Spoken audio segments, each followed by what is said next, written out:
You're watching InTechnology, a video cast where you can get smarter about cybersecurity, sustainability, and technology. Hi, welcome to InTechnology podcast. I'm your host, Camille Morehart, and today we are going to talk with the CISO, Chief Information Security Officer of Canonical, which produces Ubuntu. Welcome to the podcast, Stephanie Domas. Thank you. I'm very excited to be here. So I know you from your prior career at Intel as Chief Security Technology Strategist. And I know before that, you built a couple of businesses that helped protect embedded systems, like in healthcare. And before that, you spent about 10 years with defense contractors doing defensive research or ethical research, which I think the rest of us would know commonly as hacking. Also, congratulations, because you and your husband just published a book, and we have the link below. This is on x86 reverse engineering, essentially how to hack most of the compute systems that exist in the world. So what's the title of the book? So the title of the book is x86 Software, Reverse Engineering, Cracking, and Countermeasures. And the other thing that I think is very interesting is not only did you write this book with your husband recently and switch to become the first Chief Information Security Officer at Canonical, but also you guys live on a farm, correct? Yeah, it's one of those weird dichotomies where we're both our careers are very techy, but actually when we're done, we both like to walk away from the computer and be outside, and we love living out on a farm. We have no neighbors. My horse is in the backyard with my donkeys. There's 2 of them and a sheep. And so it is just, while I love technology, we both just love being away from it all when we step away from our jobs. And so, yep, we live out in the country, surrounded by cornfields and trees. And you have 4 kids too. We are blessed with 4 kids, which means there is, between the farm work and the kids and our jobs, there is never a relaxing or quiet moment, but I love every second of it. Very cool. So what is x86 and what does reverse engineering of it entail? Our goal with the book was essentially to take curious security or software-minded people and take them behind the scenes or peek behind the curtain of how software and computers actually work, and then use that knowledge to crack software. So x86 is the most prolific architecture across laptops and servers. And so our goal was that learning how an x86 computer works is not only powerful from a reverse engineering cracking perspective, but it also makes people stronger developers. It helps them understand the defense better because they actually understand what's happening. They can understand code optimization, efficiency, how you debug, how compilers affect both optimizations, but also the security of your system, and how ultimately it also comes down to chip selection and what you want to do with that architecture. So at least for the book, our goal is to empower them to not only understand x86, but then use that knowledge to understand how, if you have a mastery of that, you can turn that into the ability to manipulate or crack software. You've essentially written a manual on how to hack the world's most prolific compute architecture. There's the CPU itself, right? And so our book, while teaching you how the x86 architecture works, isn't really about the CPU or below the operating system, right? So it's x86 for the purposes of learning how to manipulate at the software level. You started off your career as what they refer to as an ethical hacker, and that, I suppose, it's one person's freedom fighter is another person's rebel. It depends your allegiances and where they lie. So explain why you qualified yourself as an ethical hacker and who you were working for and what kinds of things you were doing. So traditionally, ethical hackers, their goal is to understand the tools and techniques that the nefarious or malicious hackers are doing, but doing those specifically for the purpose of driving good. In the sense that, yes, we are going to be attacking a system, but typically part of that ethical engagement is you're only researching or attacking systems that you have been given permission to do are in a safe state, right? Think of, you mentioned that I had done some research in the medical device space, right? Think of only ever researching a medical device that is not attached to the patient, right? It's in a research setting, it's in a lab setting. So ethical hacking is about rules of engagement, that it's a safe setting, that you know that there isn't going to be adverse effects to the results of you testing that thing, right? You're not trying to attack an autonomous vehicle while it's driving. But then what you do with the results of it is the other piece of that puzzle. Is an ethical hacker's goal is to try and drive good by finding things before the bad guys do, right? And bad is always a perspective, right? Understand it depends how you're thinking of it. But in general, my goal and most ethical researchers' goals, right, is for us to find something in safe conditions and then either work with or disclose to that manufacturer somebody who has an ability to drive impact or change to essentially close those security loopholes before they're used for something poor.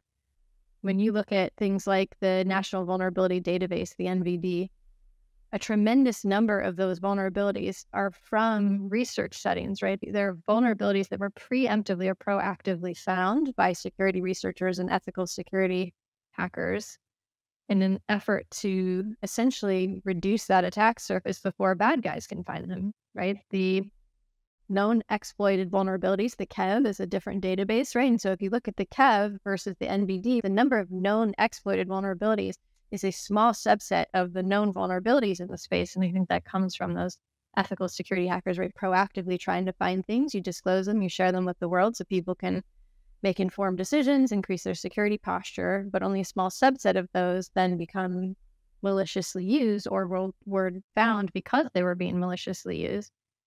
It's only been like 6 months or so that you've been Chief Information Security Officer at Canonical. That it's the first one that they've had. So they created the job and hired you, or vice versa. You can tell us which. And first of all, tell us which. Did they hire you and you said you got to do this, or did they make a position and then you applied? There's a lot of different types of CISOs out there, right? And so they were looking for a very hands-on technical one that could really dive into the bits and bytes and the products and actually get down and write code and all sorts of fun stuff. And they had actively been looking, and then it just happened to be a really good fit once we started talking. What is it like becoming CISO of a company with how many people are working in Canonical? We're at 1,100 people. So you're all over the world, global footprint, right? Yes, that's one of the most interesting aspects of it is Canonical from day one, right? This is our 20th anniversary, right? So this is 20 years of Canonical. And from day one, it's been a fully remote company with this idea of we just want smart people wherever they are, anywhere in the world. But from a security perspective, one of the interesting things is those 1,100 employees are across 72 different countries. And so it's an immensely distributed workforce. Are they bringing their own computers and mobile devices? They are currently. That's actually something that I'm working on changing, though. So we will be moving to corporately managed systems. And is that something that happens right around 1,000 employee mark? Or is that not at all based on size, that more like history of expansion and scale? Yeah, at least from my perspective, it's loosely related to size. I think it's also just related to success and impact. When you think of smaller companies, you typically have one product, so your attack surface is much smaller. You're not as interesting to attackers. You have much smaller real estate. It's just not that it's easy, but it's just a more straightforward game, right? As you start to get into the medium size, arguably you'd say you grew to medium size because you've proven you've got an interesting product. So you're now expanding the portfolio. You're probably expanding to different countries. You're expanding to different markets. And so all of that just adds immensely to the complexity. So the increased number of employees is a piece of that.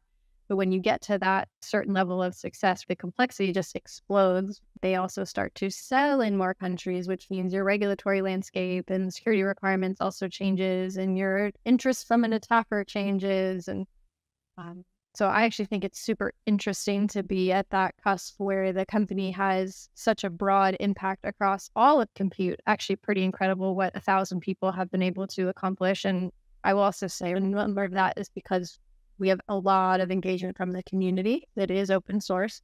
So that 1,000 of us at Canonical are a fraction of the contributors to products. We have almost 30 different products, right? Ubuntu is the one we're most popular and known for, but our portfolio is almost 30 different products. And They're all over the world. What is your take on this precipice of companies, like you say, where you're toggling over?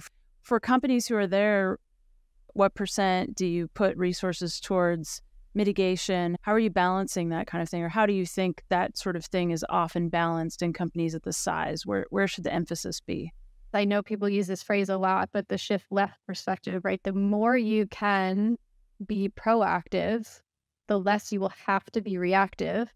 What tends to organically happen, though, is you start with the reactive. There is this evolution where I think that switch, that precipice, is when you start to have so much pressure on the reactive that you realize you need to start being more proactive, right? The organic growth is that as you become aware of a security problem, you fix it, you patch it, right? You become aware of a new problem, you patch it. A customer has a security risk, you patch it, right? So you become very reactionary.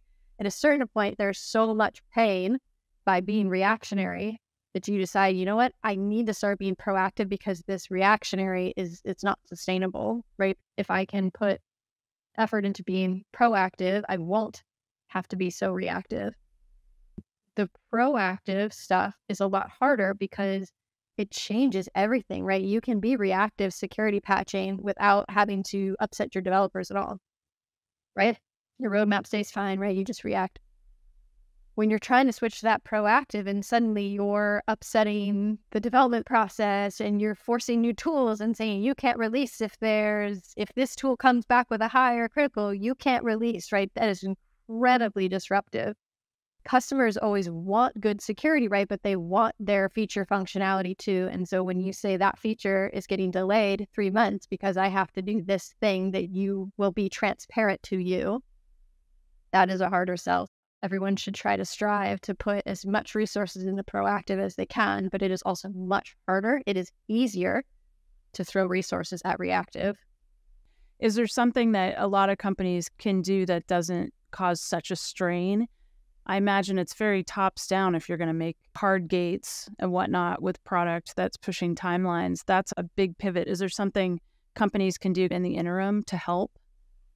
Some of the easiest stuff to do is the things that try to balance that impact to developers, right? So when you can say, I just need you to add this tool to your CI pipeline, that's lower impact than saying, I need you to go and document all of the functions and your input assumptions. There is some balance there where there's only so many of those, right? You can throw in static code analysis in your CI/CD pipeline, right? And that's great, and that moves the needle meaningfully. There's only so many things that can be caught at that level, though. Tech people really don't like when you say this, but security documentation is so impactful, and it is really not very fun for people to write. But documenting security assumptions and security controls and hardening guidelines and is so impactful because, one, it empowers your customers to make informed security decisions, but you will be surprised how that is a forcing function for your development teams to realize, hey, maybe we should have added this option, or you know what, actually that doesn't really make sense. Or it's a forcing function for you to think about, like, how would people actually use this? How would they actually lock it down and be secure? And if you can't write a cohesive story to empower your customers to do that, like, that's actually really powerful. Yeah, the things that are the least impact to developer workflows, but you run out of those very quickly and suddenly it becomes very disruptive. What is the best way to manage or help a team of researchers, aka hackers, thrive? It's understanding those archetypes, right? Most security researchers are tinkerers at heart. They are just super, super curious people, and they will do the best work when you let them follow the threads they find. They will follow the things they think are interesting. And so not putting so many rules and restrictions, like everybody has to find 5 vulnerabilities every quarter. A lot of the metrics that I see people try to put on security researchers can actually have the opposite effect of trying to get them to instead meet their metrics, instead of recognizing that at the end of the day, these are just simply super, super curious people, and they're going to do their best work when you just empower them to be really curious. Just put some guardrails in place where you want them to at least stay in the right area. And that also extends past like the immediate thing they're looking at, right? Understanding that curiosity isn't just in one thing, right? They may be curious about adjacent products. They may be curious about some of the supply chain, right? That curiosity empower them to pull those threads, because it will usually come back with something really interesting. Right? The really best security researchers in the world that I've met, the reason they leave organizations is they try to control them too much, right? Instead of appreciating, like, empower this person to be curious and they will find stuff. How are you approaching AI? How are companies dealing with this right now? A lot of the big countries are coming out with AI security regulations. The EU Cyber Resiliency Act has some AI cybersecurity in it. There is an EU AI Act that also has some cybersecurity inside of it, right? There's US-based ones, there's Canadian-based ones. So it'll take years for those regulations to likely manifest into something at the ISO level that is potentially consistent. From the technology perspective, the technology is moving so fast that it's just hard. Like, it's hard for me to keep up with it, right? I'm just applying security best practice from my perspective, right? The AI-based products, right, that Canonical produces, right? It's still, from our perspective, it's software, right? So I am still involved, like, how do we write the secure software? And is it resilient? And is there patch management inside of it? Like, those using it in AI use cases, right? Then they have to actually really think about those security regulations around AI. But the same thing's happening where every country's coming up with its own AI security regulations. Are you using AI to actually help protect? Are you using it defensively? We are, in the sense that it is built into a lot of the common security tools out there. So we are using it as like a force multiplier in detection engines and threat monitoring engines. And so it is under the hood inside of a bunch of these tools. So I think you'd be hard-pressed to find a security tool that doesn't have AI in it. And even the compliance tools that we're using, you can ask it a question about when was the last time this product was pen tested, right? It's using AI to scan our documents to tell us that was the last time that product was tested, right? So even our documentation stuff has AI power in it. So we are leveraging it, right? It is a really impressive force multiplier that we're leveraging inside of a bunch of our tool suite. What do you think are some of the technologies that are coming out now or growing that will have a tremendous impact in security? Obviously, I think very highly of confidential computing because, as you mentioned, I used to be the chief security technology strategist at Intel. And so confidential computing is something very near and dear to my heart. I really do think it is going to move the needle in a meaningful way to have that hardware-backed encryption of data in use, right? Isolation has always been one of those techniques that is really powerful in the security space, and I'm excited to see where that starts to go. I do think as we also start to get a lot of more of these AI-based tools, I mentioned so many of the security tools out there nowadays have AI engines under them, but they're going to start to become so much more intelligent, right? They're going to be able to ingest a lot more data than they used to be able to and make meaningful, like reasonable outcomes from them. So another one, like thinking of my days at Intel, right? Hardware telemetry being used to drive security insights on a system. I mean, I get so excited for what that's going to mean in the future, because at the end of the day, anything's going rogue on that system, it's getting computed on the hardware, right? The hardware level will always be that source of truth to tell that something is not happening correctly. At the software level, the OS level, it may be hiding, it may be trying to obstruct what's happening, it may be trying to make it so whatever tools you have operate at the software level can't see it. You can never hide it from the hardware. If the hardware can't see it, then you're not computing, right? The malicious thing's not computing. The more insight we can get into that, things like the hardware telemetry and how we'll be able to drive meaningful insight from that, I just think it's so exciting to think about. Anything else? I don't want to cut you off. I will go ahead and plug open source though at the time, because while it's not a specific technology, what I am starting to see is there was this pendulum where many years ago, decades ago, open source was seen as the antithesis of security, right? From a commercial perspective, you didn't want open source because you couldn't trust it. It was just some people in their spare time in the garage writing some code. It wasn't robust. It wasn't tested, right?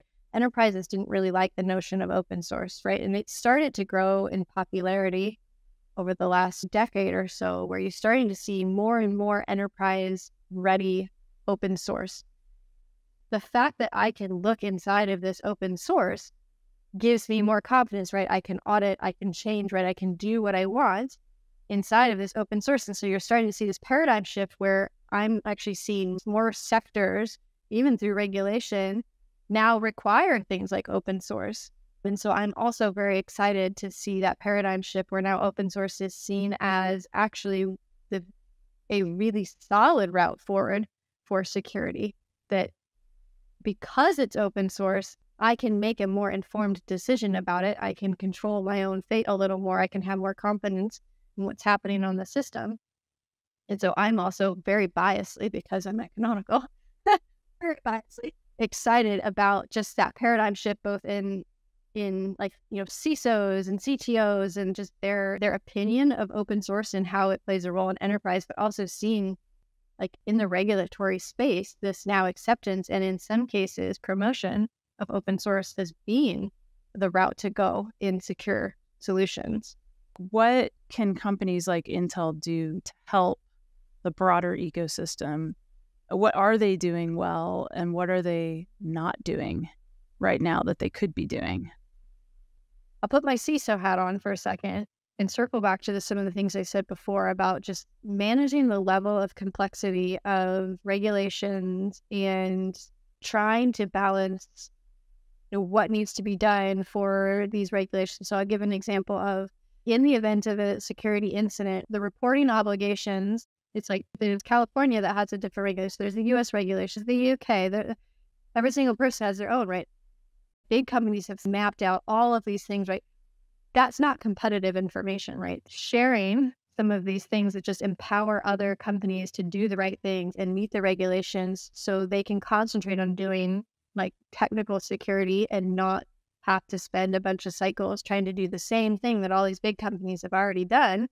So I would love to see more of that information sharing. People talk about security information sharing around threats and attacks they're seeing in their network. And I think of it more around the actual infrastructure of these regulations and rules and how do you crosswalk those? And these are the countries I work in. So somebody's already worked all this up. So I would love to see more information like that trickle out, because it's not competitive, right? It's not competitive for someone to share. Like, if you operate in these 4 countries, here's the 15 agencies you need to report to, and here's the timelines that you have to report to them on. Like, I would love to see better information sharing like that. From the developer's perspective, right? Again, open source, empowering developers to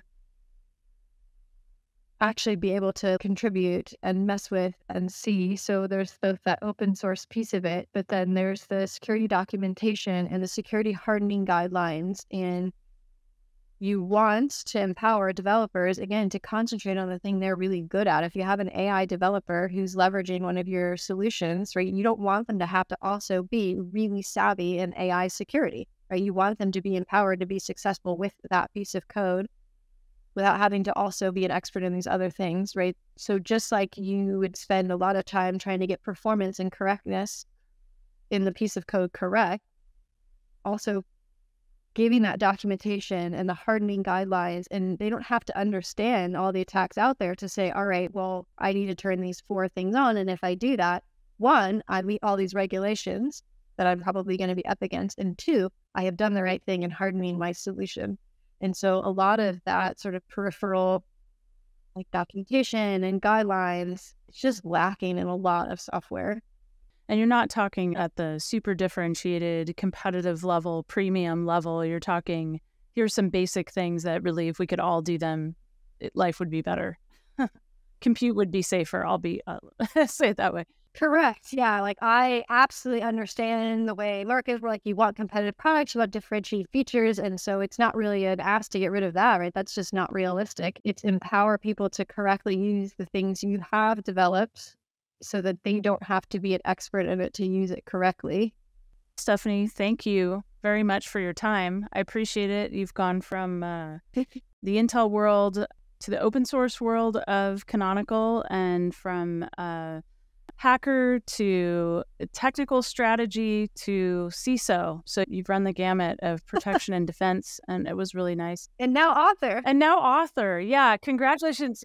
Thank you, Stephanie. Really appreciate it. Thank you for taking the time to talk, and it was wonderful to see you again. Never miss an episode of InTechnology by following us here on YouTube or wherever you get your audio podcasts. The views and opinions expressed are those of the guests and author and do not necessarily reflect the official policy or position of Intel Corporation.